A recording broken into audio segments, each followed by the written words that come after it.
दूर किसी जंगल में एक चिड़िया रहती थी जिसके दो बच्चे थे। बेटे का नाम कुकू और बेटी का नाम गुड़िया था। मम्मा चिड़िया अपनी बेटी की वजह से बहुत परेशान थी क्योंकि उसकी बेटी एक टांग से अपाहिज थी। मम्मा चिड़िया सिलाई का काम करती थी। सिलाई के काम से ही कमाकर मम्मा चिड़िया ने अपने बच्चों को बड़ा किया था। गुड़िया बहन, जब मैं स्कूल से वापस आऊंगा तो हम दोनों नदी पर जाएंगे। नहीं भैया, मुझे कहीं नहीं जाना। गुड़िया बहन, आपकी टांग ठीक नहीं है, लेकिन आप उड़ तो सकती हो। फिर आप मेरे साथ बाहर क्यों नहीं जाती हैं? अब मुझ में और बर्दाश्त नहीं है भैया। सब मुझे लंगड़ी लंगड़ी कहकर तंग करते हैं। मैंने सोच लिया है, अब मैं कभी भी घर से बाहर नहीं जाऊंगी।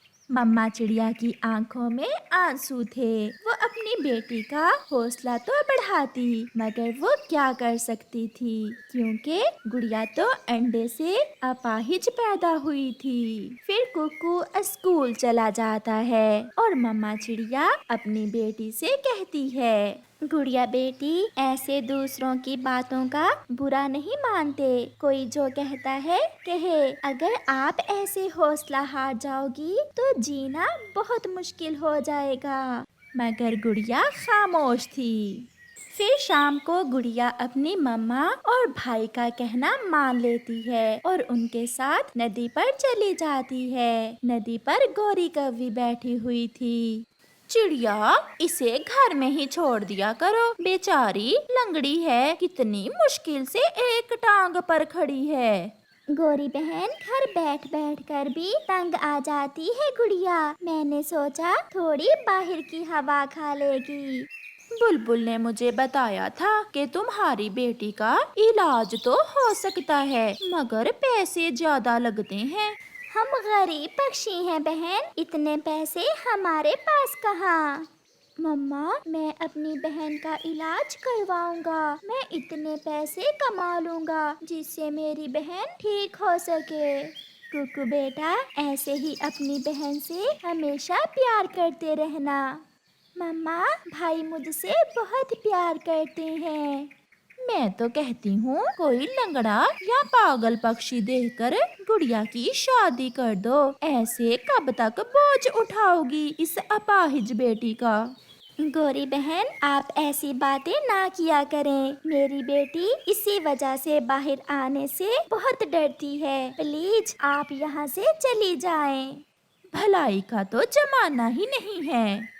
ये कहते हुए गौरी कौवी वहाँ से चली जाती है।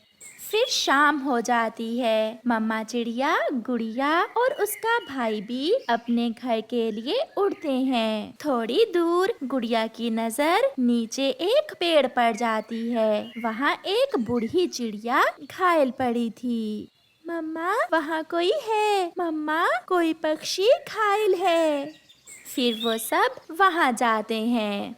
इसका पंख तो बहुत घायल है। बच्चों, हम इसे अपने घर ले जाते हैं और घर जाकर मैं इसके पंख पर पट्टी कर देती हूँ।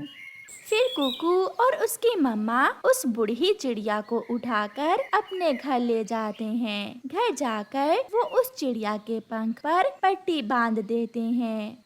मैं अपनी बेटी से मिलकर वापस घर जा रही थी कि मुझे चक्कर आ गया और मैं गिर गई।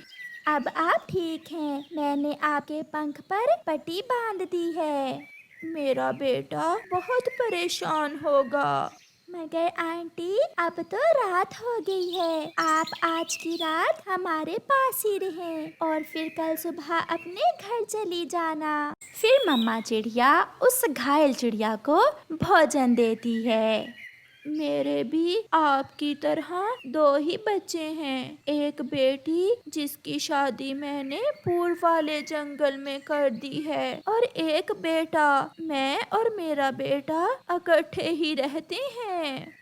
मैंने भी अपने बच्चों का पालन पोषण बहुत मुश्किल से किया है। मेरे पति तो तभी मर गए थे जब मेरे बच्चे बहुत छोटे थे।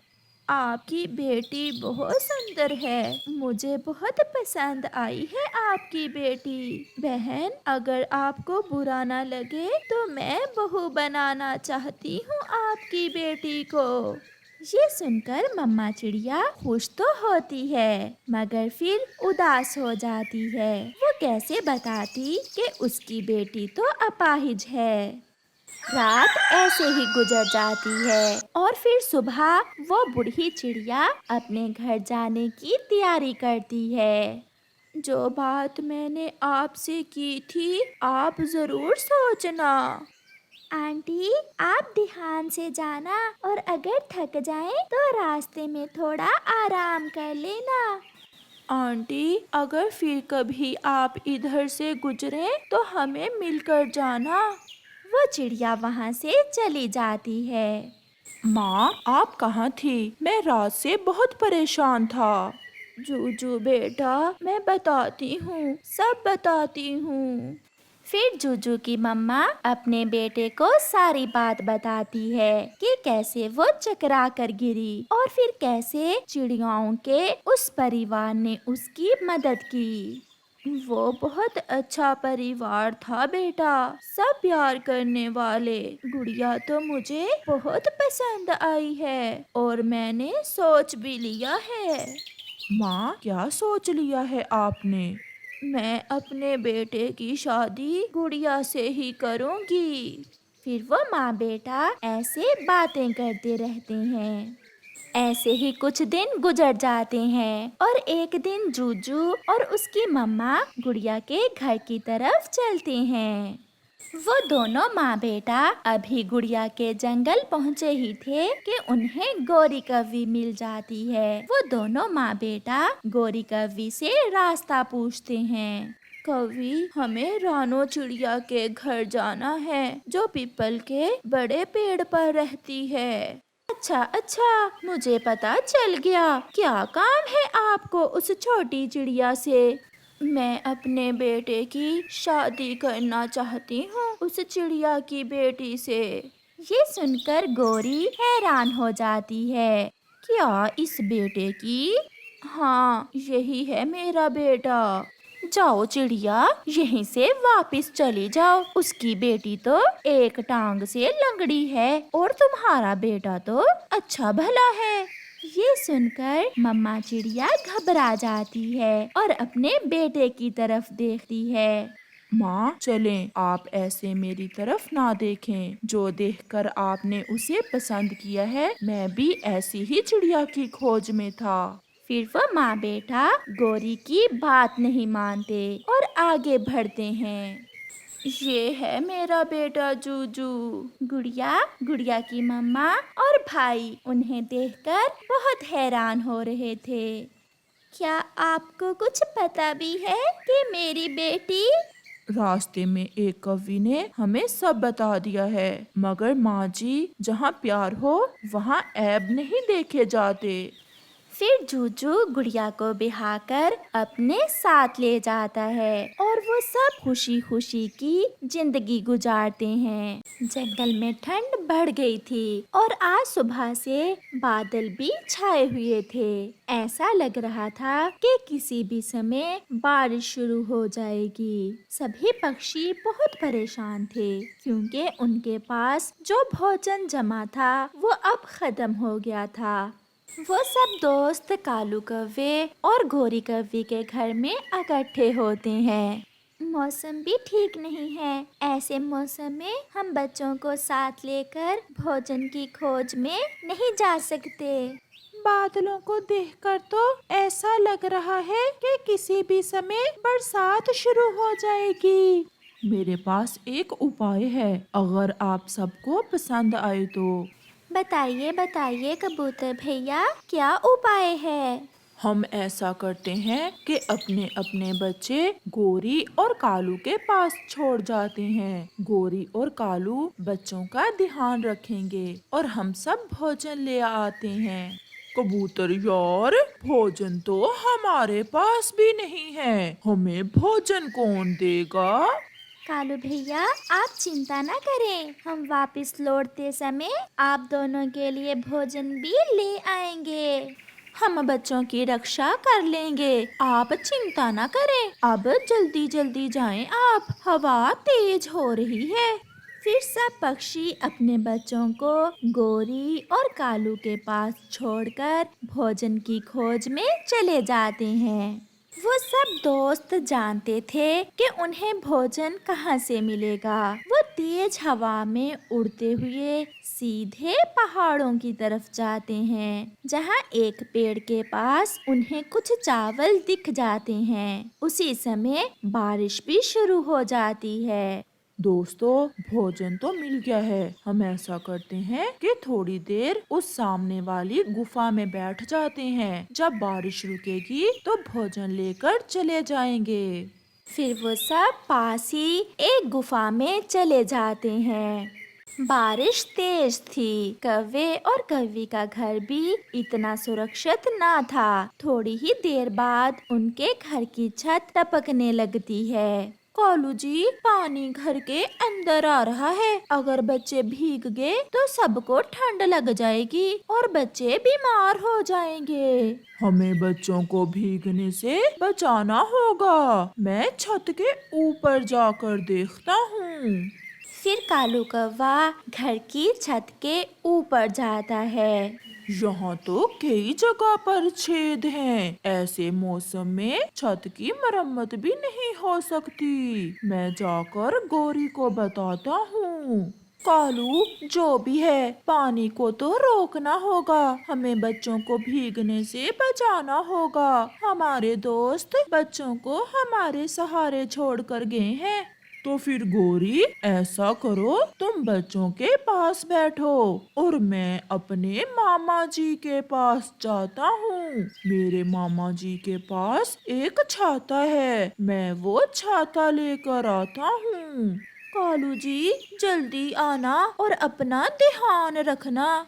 फिर कालू कौवा अपने घर से निकलता है। तेज हवा और बारिश में कालू उड़ा जा रहा था। वह बहुत मुश्किल से उड़ पा रहा था। उसे बहुत ठंड लग रही थी। और फिर कालू अपने मामा जी के पास पहुंच जाता है। मामा जी, अपना छाता मुझे 1-2 दिन के लिए दे दें। सब पक्षियों के बच्चे मेरे घर में हैं और मेरा घर टपकने लगा है। पक्षी अपने बच्चों को तुम्हारे पास छोड़कर कहाँ गए हैं? वो सब भोजन लेने गए हुए थे कि बारिश शुरू हो गई।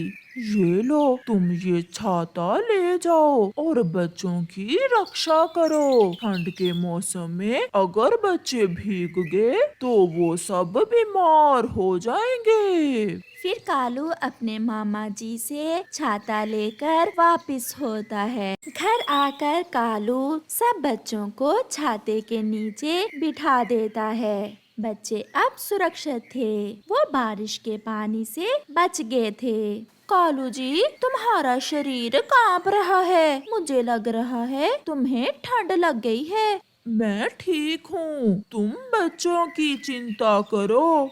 ऐसी बारिश में न जाने बच्चे किस हाल में होंगे। गौरी और कालू बच्चों के पास हैं। वो बच्चों को देख लेंगे। मुझे डर लग रहा है क्योंकि उनका घर बहुत कमजोर है। कहीं उनका घर तेज बारिश से टूट ही ना गया हो। कबूतर भैया, ऐसी बात ना करें, मुझे पहले ही बहुत डर लग रहा है। फिर काफी देर बारिश होने के बाद मौसम साफ हो जाता है और बारिश रुक जाती है। फिर सब पक्षी अपने अपने चावल लेते हैं और घरों को वापस उड़ते हैं। वो पक्षी भोजन लेकर वापस पहुंच जाते हैं। कालू कौवे को तेज बुखार था। गौरी, ये छाता क्यों रखा हुआ है? बारिश तेज थी और घर की छत टपकने लग गई थी। फिर कालू जी अपने मामा जी से ये छाता लेकर आए थे। मुझे लग रहा है कालू की तबीयत कुछ ज्यादा ही खराब है। इसे बारिश के ठंडे पानी से ठंड लग गई है। हवा भी बहुत ठंडी थी। कबूतर भैया चलो हम कालू के लिए दवा लेकर आते हैं। मेरे पंखों में बहुत दर्द हो रहा है। कालू भैया आप चिंता ना करें, ये सब बुखार की वजह से है। गौरी बहन आप बच्चों को ये चावल के दाने दें और हम अभी कालू की दवा लेकर आते हैं। फिर चिड़िया और कबूतर कालू कौवे की दवा लेने चले जाते हैं। रात हो गई थी। चिड़िया और कबूतर बुलबुल के पास जाते हैं। कालू कौवे को ठंड की वजह से तेज बुखार है और उसके पंखों में भी दर्द हो रहा है। मैं ये दवा दे रही हूँ, उसे 3 बार दें। दवा पीने से कालू ठीक हो जाएगा। फिर कबूतर और चिड़िया दवा लेकर वापस उड़ते हैं। कालू, कालू अपनी आंखें खोलो। कालू बात करो। तोते भैया देखो तो कालू कोई बात क्यों नहीं कर रहा। कालू क्या हुआ है, बात करो, आंखें खोलो। मगर कालू कैसे बोलता, क्योंकि कालू कौवा ठंड लगने से मर गया था। कालू कौवे ने अपनी जान तो दे दी थी, मगर उसने छोटे बच्चों को ठंड लगने से बचा लिया था। चिड़िया और कबूतर भी दवा लेकर वापस आ जाते हैं। गौरी बहन क्या हुआ, आप रो क्यों रही हैं? चिड़िया, कालू मर गया है, वो कुछ बोल नहीं रहा। क्या, ये आप क्या कह रहे हैं? फिर वो सब रोने लग जाते हैं। गौरी बहन, ये सब हमारी वजह से हुआ। अगर हम अपने बच्चों को आपके पास ना छोड़कर जाते तो शायद ये सब ना होता।